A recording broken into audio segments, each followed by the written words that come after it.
To test for meningeal irritation, look for neck stiffness and Koenig's sign. Get you into the right position. I'm going to take away the pillow and put the bed flat. Make sure the patient's lower limbs are exposed and fully extended. I'm going to lift your head. Lift the occiput with your fingers and use the ulnar borders of your hands to feel for neck spasm. Gently flex until the chin touches the chest and hold the position for 10 seconds. Now I'm going to lift your leg. For Koenig's sign, flex one lower limb at the hip and knee with your left hand on the medial hamstrings. And I'm going to straighten it. The sign is present when the extension is resisted by spasm in the hamstrings. There may also be reflex flexion in the opposite limb. Koenig's sign is not present in local causes of neck stiffness such as cervical spine disease or raised intracranial pressure. Thank you. Hello, Abby. My name's Amy. May I ask you a few questions? Certainly. How did you get here today? Well, I was going to walk, but as it was raining, I decided to take the bus. Have you been here long? No, not really. Only about 10 minutes. Could you repeat after me? Yellow lorry. Yellow lorry. Baby hippopotamus. Baby hippopotamus. The Leith police dismisseth us. The Leith police dismisseth us. Please could you count to 30? 1, 2, 3, 4, 5, 6, 7, 28, 29, 30. Please could you cough? And say ah. Ah. Could you name these 3 objects for me? A pen, a coin, a watch.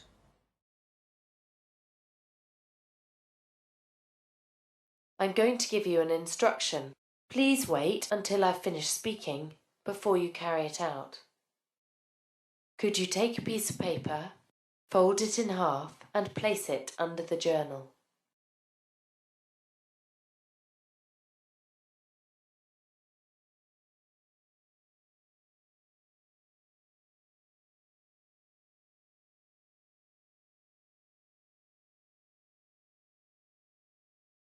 Please repeat after me. Today is Tuesday. Today is Tuesday. Could you read the first sentence on this page? October the 9th is World Sight Day, an annual opportunity to recognise the impact of blindness and to draw attention to what can be done to improve the lives of those with partial or complete visual loss.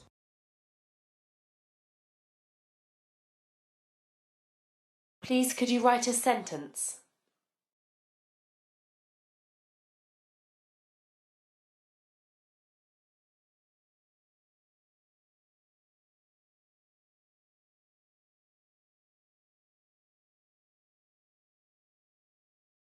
Thank you. Hello, Abby. My name's Amy. May I examine your eyes? Yes. There are many useful signs on examination of the eyes. An exhaustive list is in the book. Look at the head and eyelid position and consider the parts of the eye in turn.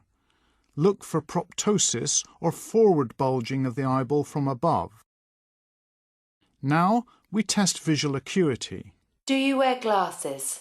No. Ask the patient to use their distance glasses if they use them. Please cover your right eye. Ensure good ambient lighting. Use the chart at its specified distance and ensure that it doesn't move. Ask the patient to cover one eye with a card and read from the top down until they can no longer distinguish the letters.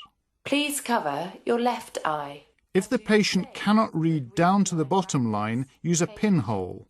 If they can't read the top line of the chart, bring the chart closer until they can and record this distance. Repeat this process for near vision. Please cover your right eye. Consider the lighting again and the patient's reading glasses. Hold this at a comfortable distance and start reading from the top paragraph. The card is printed with prose in type of various sizes. Record the smallest size that can be read accurately. Please cover your left eye and continue reading.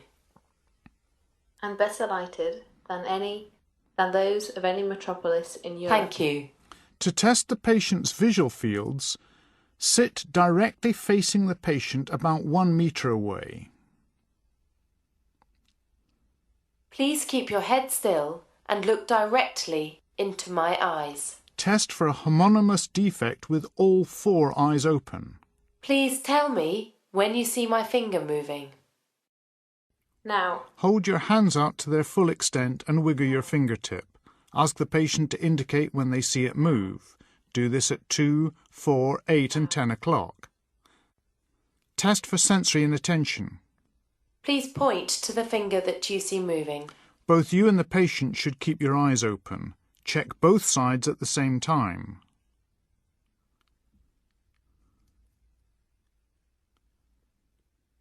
Please cover your right eye. Test peripheral visual fields in 1 eye at a time. Please look directly at my eye. The patient covers 1 eye and you shut your opposite eye. Please tell me when you see my finger moving. Now. Test each quadrant separately and compare your visual field with the patient's. You need to be seated close together so that you can hold your finger in an equivalent position for both your and the patient's eye. Please cover your left eye. Please look directly at my eye and tell me when you see... Start with your finger in the periphery out of view and wiggle the tip. Bring your wiggling finger along the diagonal towards the centre of vision. The patient should indicate as soon as they see it moving. Now. Now. Now. Next, we test the central visual field using a red hat pin. Please cover your right eye. And you close your left. What colour is the hat pin? Red. Test for colour desaturation. Please keep your head still and look directly at my eye.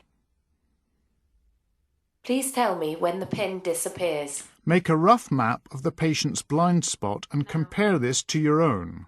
Please tell me when it reappears. Now.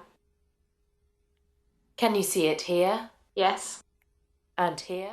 Compare perception of the hat pin in the 4 quadrants of the visual field centrally.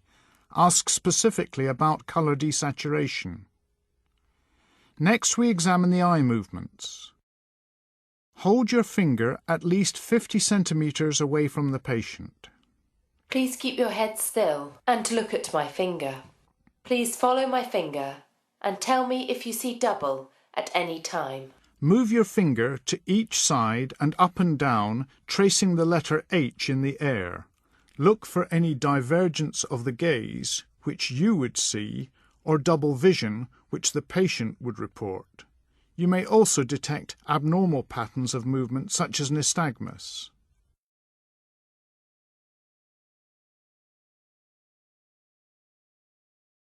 Examine the pupils for shape and symmetry. Please look straight ahead. Take account of the ambient lighting.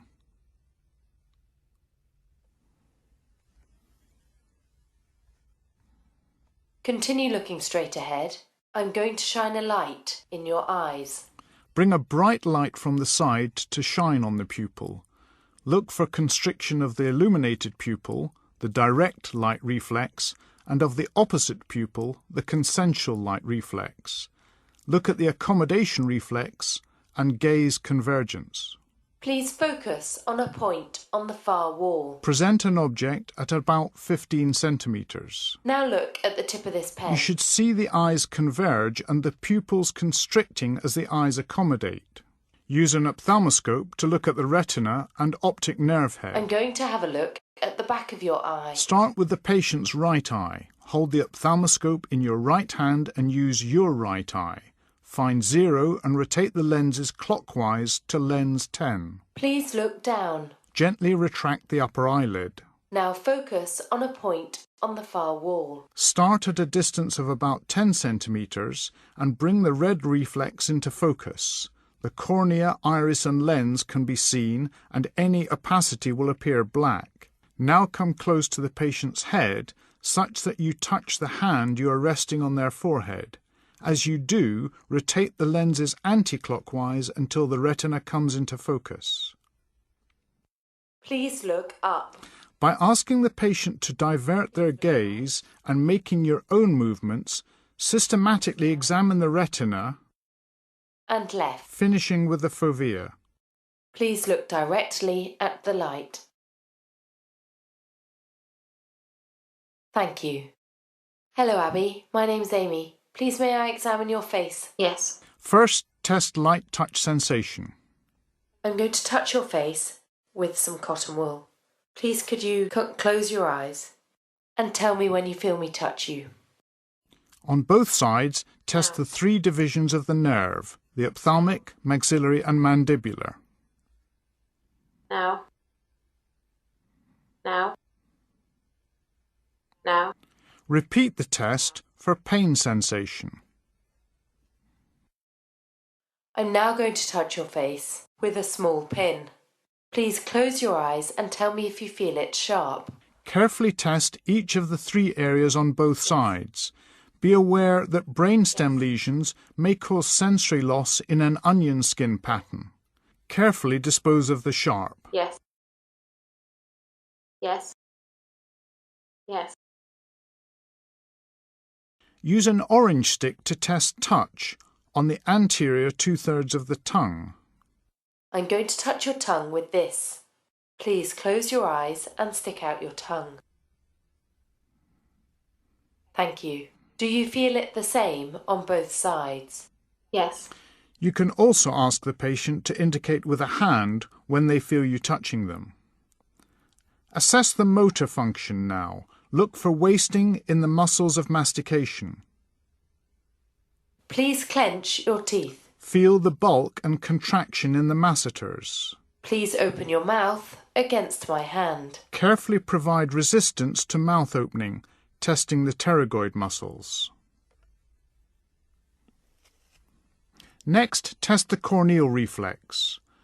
Draw out a wisp of cotton wool and dampen it to form a gentle point.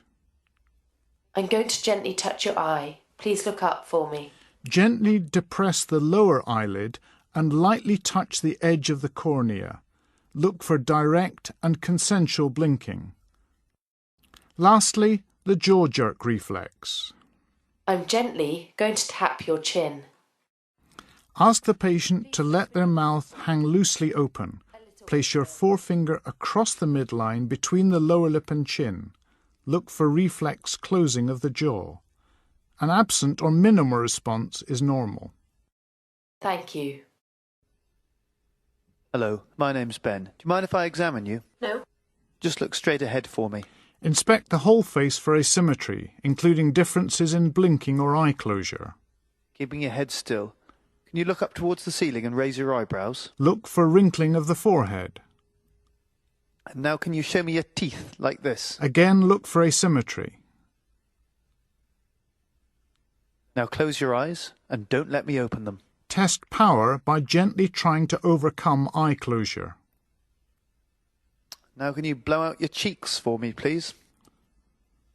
And hold them out as I try to press them in. Try and push air out through the patient's lips. Thank you.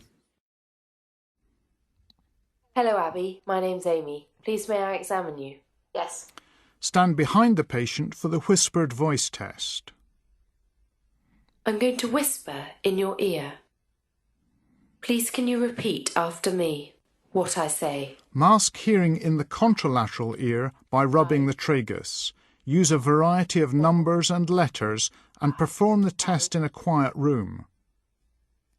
I'm going to do the same in your left ear. Start at about 15 centimetres. Hearing a whisper at 60 centimetres approximates to unimpaired hearing. Hearing loss should be formally measured with audiometry.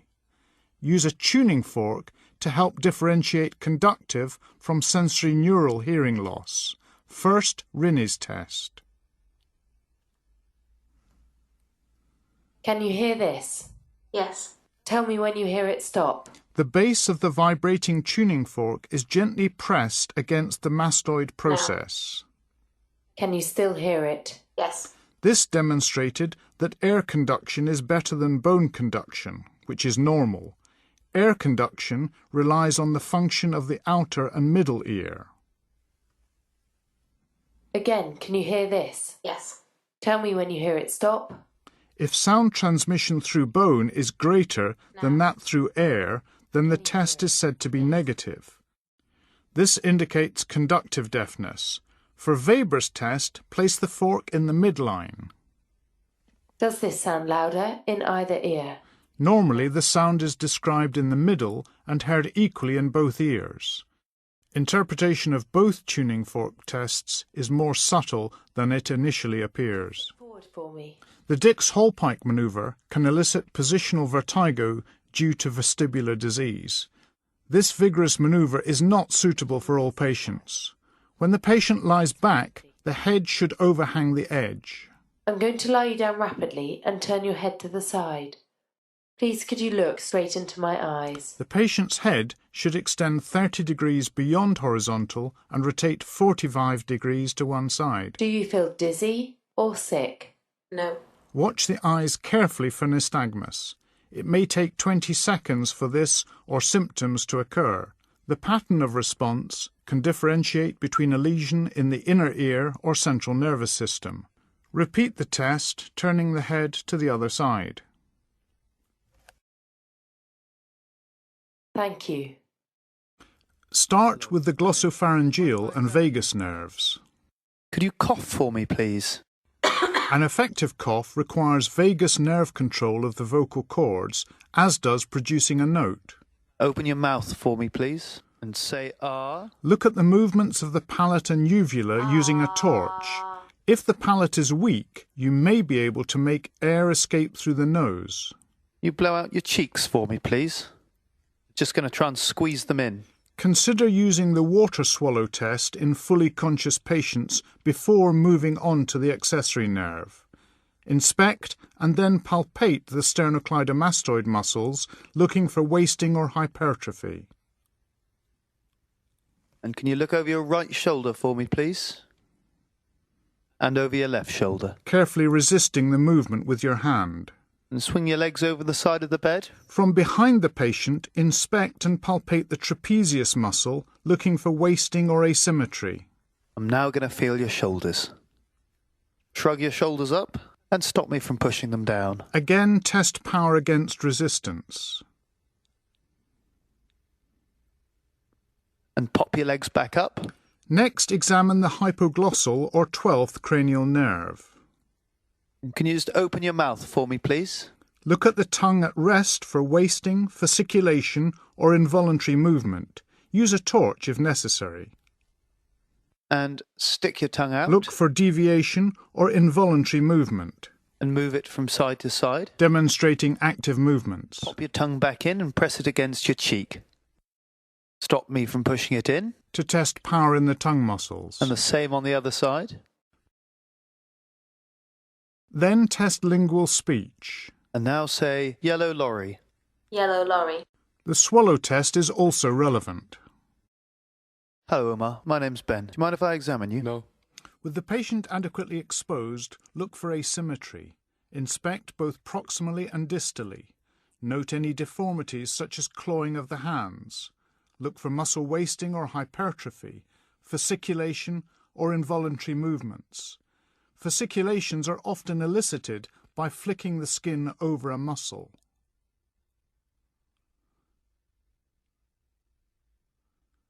Just let your arms go floppy for me. To test tone in the upper limb, hold the patient's hand as if shaking it. Use your other hand to support their elbow. Rotate the forearm, flex and extend the wrist, elbow and shoulder, varying the speed and direction of movement. Muscle tone is the resistance felt by the examiner when moving a joint passively. Again, let this arm go floppy. Always compare sides. Muscle tone can be pathologically decreased or increased. There are two principal types of hypertonia: spasticity and rigidity.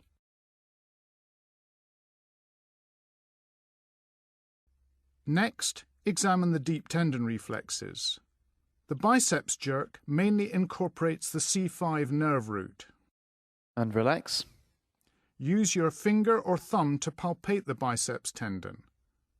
To test the supinator or brachioradialis jerk, the forearm is in the mid-prone position and you strike the tendon overlying the distal end of the radius. Move the patient's arms to allow a good approach to the triceps tendon. This reflex involves C6 and C7. Eliciting reflexes and deciding if they are normal requires practice. Use reinforcement whenever a reflex appears to be absent.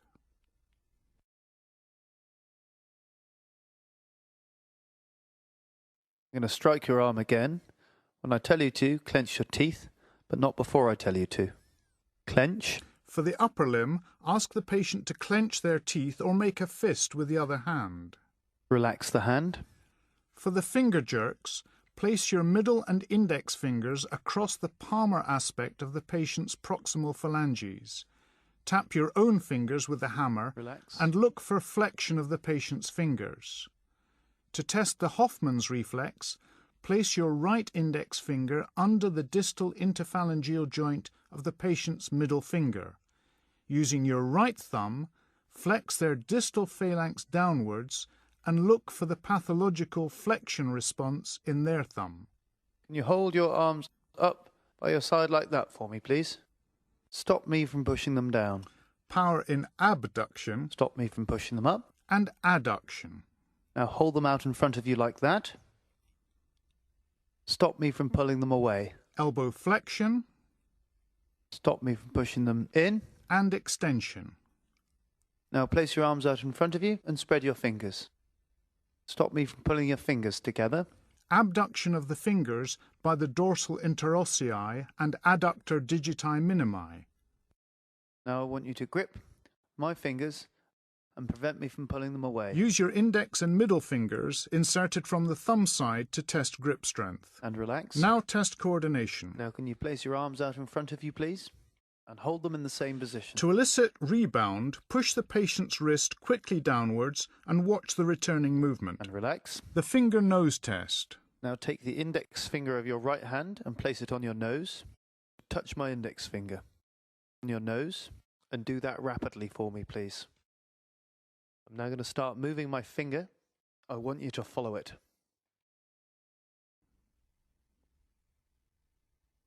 Now do the same with your left hand. Start slowly with the explanation before asking the patient to speed up. I'm now going to start moving it. If they perform well, then begin to move your finger. Look for past pointing or intention tremor that would indicate cerebellar disease. And relax. Test the ability to make rapid alternating movements. I want you to alternate with your right hand, front and back, like that. Impairment of rapid movements like this is dysdiadochokinesis. Stop. Now do the same with your left hand. Evident as slowness, disorganization and irregularity of movement, also a feature of cerebellar disease. Relax. Now I'd like you to pretend you're drinking a cup of tea on a saucer. Apraxia is difficulty performing a motor task despite the patient understanding it and in the absence of motor weakness, cerebellar, extrapyramidal or sensory impairment. Now I'd like you to copy those shapes and then write a sentence. Inability to draw a geometric figure is called constructional apraxia and is a feature of parietal lobe disturbance. Writing a sentence requires intact language function as well as fine motor control of the hand. Dysgraphia is normally due to a dominant parietal lobe lesion.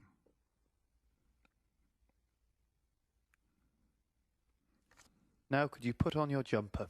Dressing apraxia is often associated with spatial disorientation and neglect.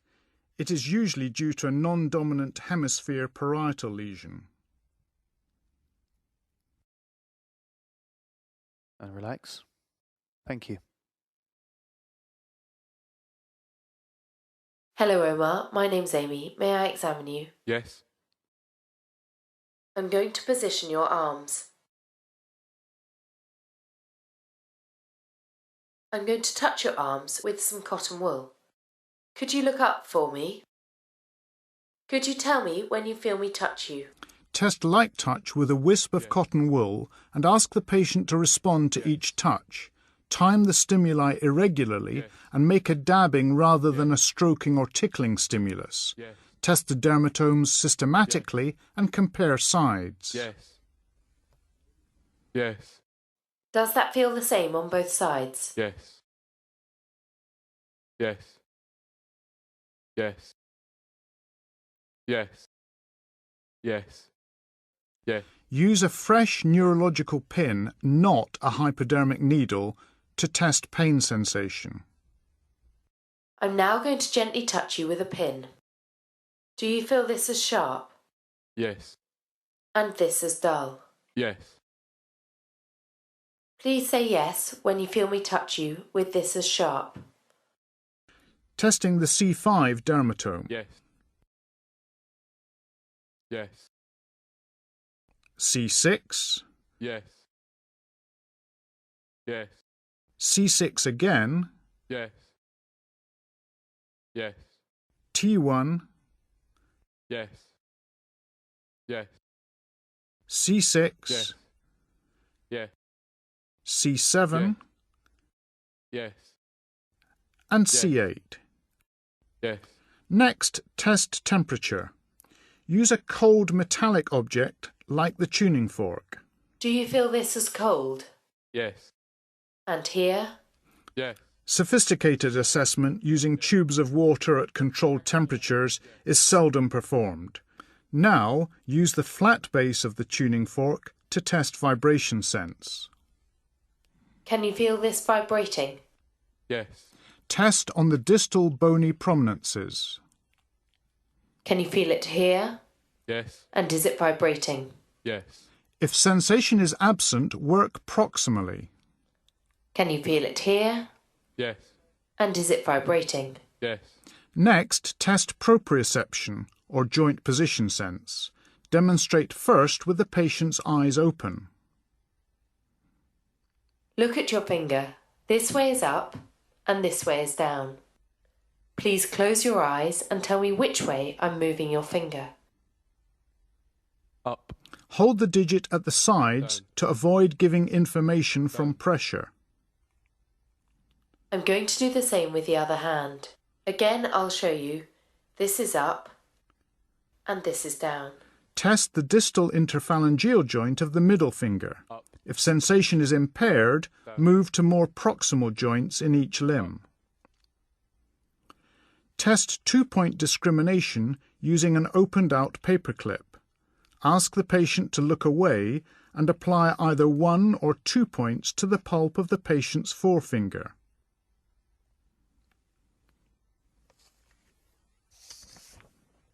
Can you tell me whether I'm touching your finger with 2 points or with 1? 2. 1. Test both the middle fingers and the thumbs. 1. You can adjust the distance between the 2 points to determine the minimum separation that is resolved. 1. 1. 2.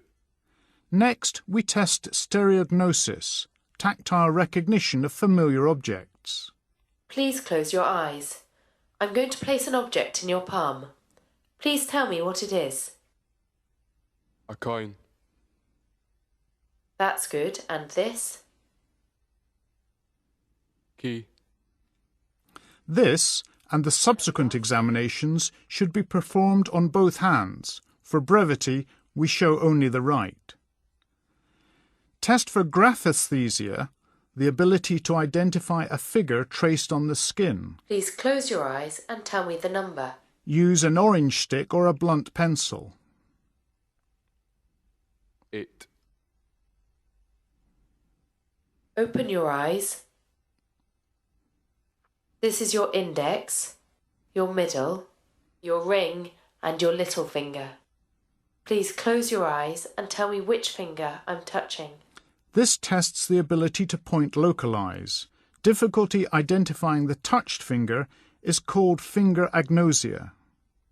Index. Little. Test for sensory inattention. Keeping your eyes closed, which side am I touching you on? Left. Right. Both. Open your eyes. Thank you. Hello, Abby. My name's Ben. Can I examine your hands? Yes. Just hold them out in front of you on the table Look for muscle wasting, and roll them over for me. particularly in the thenar and hypothenar eminences. Then test the function of the nerves in turn, starting with the median nerve. And with your right hand, lay it completely flat on the table, keeping your thumb close to your palm, point it up towards the ceiling, Test for Don't let me power push it in down. thumb abduction. and relax. And now touch the tip of your thumb with the tip of your little finger. Make a pincer grip. Don't let me break it. And power in opposition. And relax. Next, we test the muscles supplied by the ulnar nerve. And roll your hand back over. And now I want you to grip the card between your little and ring finger and stop me from pulling the card away. Testing adduction of the little finger. Relax.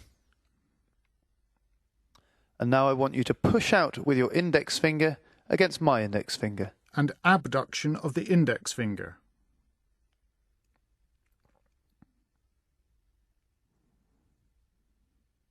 I want you to grip the card, like me, with the sides of your thumbs and your index fingers, and don't let me pull it away. If adductor pollicis is weak, the patient will flex the thumb in order to grip the Relax. card. Next, we test radial nerve motor function, Can I take this hand? starting with finger extension. Now push your fingers out straight against me. Then wrist extension, Now push your hand up against me.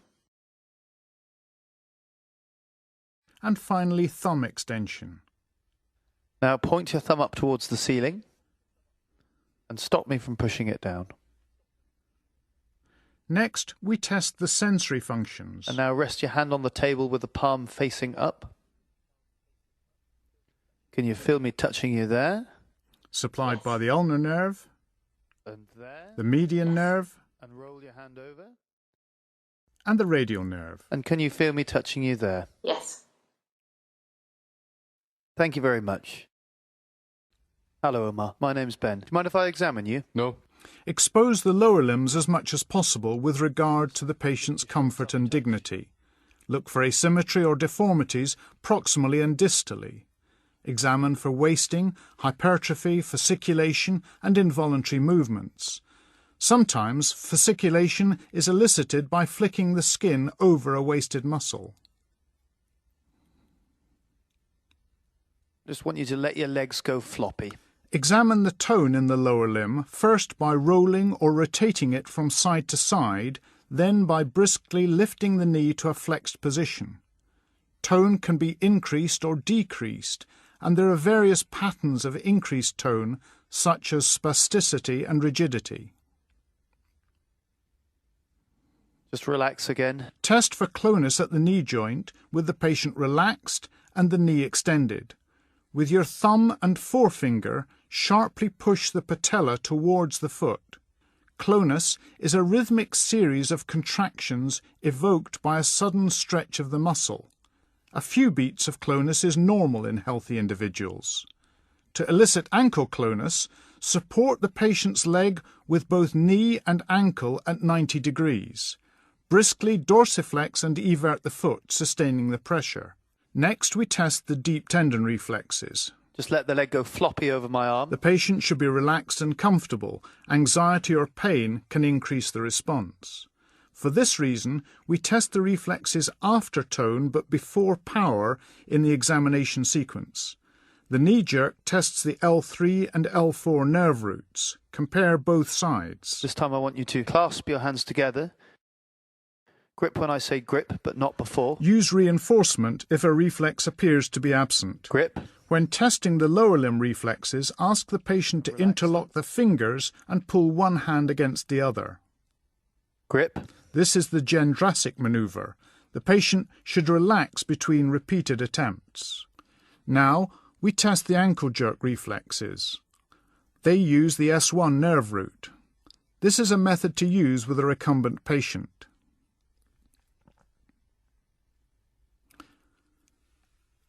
Next, the plantar response, a superficial reflex. Run a blunt object along the lateral border of the sole of the foot towards the little toe. Just going to run this stick up the sole of your foot. The normal response is flexion of the great toe and of the other toes. Next, systematically test power in the muscle groups of the lower limb. Now lift your right leg straight up off the bed. This shows the ability of hip flexors and knee extensors to overcome gravity. And the same with the left leg. Use the MRC scale from 0 to 5 to grade power. Test the same groups in isometric contraction against resistance. And relax. And the same on the left side. Push up. The hip flexors and relax. And the knee extensors.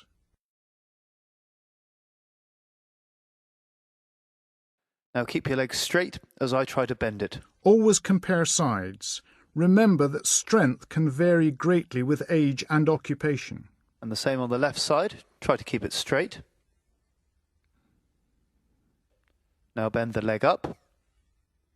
And try to pull your heel towards your bottom as hard as you can. This is testing power in the knee flexors. Relax. Make sure that, whenever possible, you use the same hand, posture and mechanical advantage to apply the force in order to make valid comparison. Now point your toes up towards the ceiling and hold them there as I try to push them down. Testing the ankle dorsiflexors and toe And the extensors. same on the left side. And don't let me push them towards you. Plantar flexion at the ankle and toe flexion. Take care that you don't hurt the patient by inadvertently leaning on them or squeezing them with your other hand. Now I want you to run your heel down your shin like this. This is a test of muscular coordination called the heel-shin test. It is abnormal if the heel wavers away from the line of the shin due to cerebellar ataxia. Lastly, the abdominal reflexes. Just pull your vest up for me, please. Just going to run a stick across your tummy. Use an orange stick and stroke briskly but lightly in a medial direction across each quadrant of the abdomen. The normal response is contraction of underlying muscle with movement of the umbilicus. Hello, Omar. My name's Amy. Would it be okay if I examined you? Yes.